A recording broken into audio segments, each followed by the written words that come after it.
యెహోషువ గ్రంథం 22వ అధ్యాయం తీయండి ఒకసారి. యెహోషువ గ్రంథం 22వ అధ్యాయంలో మనం చూస్తే యెహోషువ గ్రంథం 20వ అధ్యాయం 7-8 వచనాలలో 6 ఆశ్రయపురాలు ఉన్నాయి. మొదటి ఆశ్రయపురం పేరు 7వ వచనంలో కెదేషు. రెండవ ఆశ్రయపురం పేరు అదే 7వ వచనంలో షెకెము. మూడవ ఆశ్రయపురం పేరు హెబ్రోను. ఈ 7వ వచనంలోని 6 ఆశ్రయపురాల్లో మూడింటిని మనం చూస్తాం.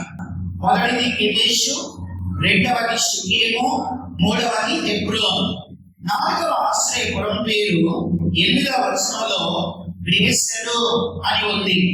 5వ ఆశ్రయపురం పేరు రామోతు.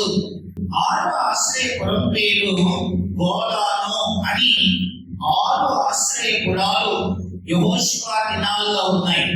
ఈ 6 ఆశ్రయపురాలు కూడా అసలు దేవుడు ఎందుకు ఇచ్చాడు?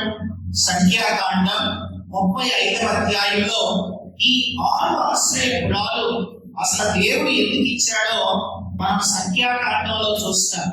ఎవరైనా సరే ప్రాణ భయంతో తను బ్రతకాలని ఆశ కలిగి ఈ 6 ఆశ్రయపురాలలో ఏ ఆశ్రయపురాన్ని ఆశ్రయించినా వాడు బ్రతికిపోతారు. సామెతల గ్రంథం 18వ అధ్యాయం 10వ వచనాన్ని మనం చూస్తే అక్కడ ఇలా ఉంది.